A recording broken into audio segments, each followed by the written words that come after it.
जब कोई व्यक्ति प्रकाश को समझ लेता है तो वह सिर्फ दुनिया ही नहीं बल्कि अपने भीतर के अंधेरे को भी मिटा देता है। प्रकाश जो हमें दिशा दिखाता है, प्रकाश जो जीवन को रंग से भर देता है और प्रकाश जो हमें ज्ञान की ओर लेकर जाता है। और ऐसे ही एक भारत के वैज्ञानिक के बारे में मैं आप सभी को बताना चाहूंगी। एक ऐसे भारतीय वैज्ञानिक जो कि ना किसी राजसी महलों में पले और ना किसी विदेशी प्रयोगशालाओं में पढ़े, पर जिनकी सोच इतनी उजली थी कि जिनकी खोज ने पूरी दुनिया को रोशन कर दिया। आदरणीय नायकगण, शिक्षकगण एवं मेरे साथियों, आज मैं आप सभी के सामने एक ऐसे भारतीय प्रतिभा की कहानी लेकर खड़ी हूँ जिन्होंने यह साबित कर दिया कि इस भारत की मिट्टी में भी नोबेल की रोशनी उठ सकती है। आज मैं आप सभी को उनके बारे में बताना चाहूंगी, जिनका नाम है डॉक्टर चंद्रशेखर वेंकट रमन।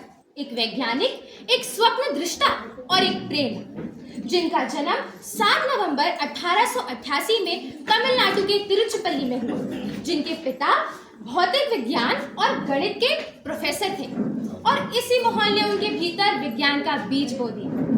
बाल्यकाल से ही उन्हें यह प्रकृति की समस्याएं या प्रकृति बहुत प्रभावित करती थी।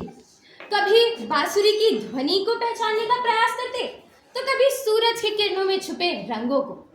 मात्र 11 वर्ष की आयु में उन्होंने मैट्रिक की परीक्षा उत्तीर्ण कर ली और 15 वर्ष की आयु में बीएससी ऑनर्स प्राप्त कर लिया।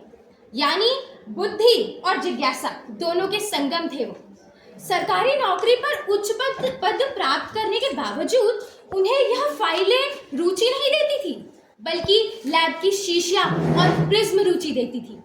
और 1928 में उन्होंने वह प्रयोग किया जिसने पूरी दुनिया की धारणा ही बदल दी। जब प्रकाश किसी पारदर्शी पदार्थ पर पड़ता है तो उसके अंश अपने तरंग दैर्ध्य बदल लेते हैं और इसी परिवर्तन को नाम दिया गया रमन प्रभाव। लेकिन यह खोज इतनी क्रांतिकारी थी कि 1930 में उन्हें नोबेल पुरस्कार से सम्मानित किया गया और विज्ञान के क्षेत्र में तो नोबेल पाने वाले वह पहले भारतीय बने। सोचिए, 1930 का भारत, ना उपकरण ना प्रयोगशालाओं की सुविधा, पर एक भारतीय ने इन सभी के बावजूद वो कर दिखाया जो देश की बड़ी बड़ी प्रयोगशालाएं तक नहीं कर पाई। रमन प्रभाव ने केवल भौतिक में ही नहीं बल्कि रसायन, जीव विज्ञान और चिकित्सा में भी नई नई राहें खोली हैं। उससे आज हम पदार्थ की पहचान, दवाइयों की संरचना एवं अंतरिक्ष की संरचना तक समझ पाते हैं और इसीलिए 1954 में उन्हें भारत रत्न से भी सम्मानित किया गया। उन्होंने रमन रिसर्च इंस्टीट्यूट की स्थापना की ताकि आने वाली पीढ़ी बिना डर, बिना किसी सीमा के शोध कर सके। उनका सबसे बड़ा अगर हम बोले विशेषता तो वह उनकी जिज्ञासा और उनका आत्मविश्वास है। जब उनसे पूछा गया कि आपने यह प्रयोग कैसे किया तो उन्होंने मुस्कुराकर कहा, मेरे पास साधन नहीं थे पर मेरे पास प्रश्न थे और वही पर्याप्त था। डॉक्टर चंद्रशेखर जी का जीवन हमें यह सिखाता है कि यदि हम प्रश्न करना ही छोड़ दें तो प्रगति भी रुक जाती है और विज्ञान केवल लैब में नहीं बल्कि देखने और सोचने के तरीके में बसती है। कुछ लोग इतिहास लिख जाते हैं और कुछ लोग इतिहास की दिशा ही बदल देते हैं।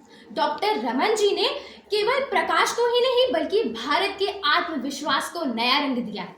आज यदि कोई बच्चा बोलता है मैं वैज्ञानिक बनूंगा तो कहीं ना कहीं इस आवाज में रमन जी की आवाज जरूर सुनाई देती है, जरूर सुनाई देती है।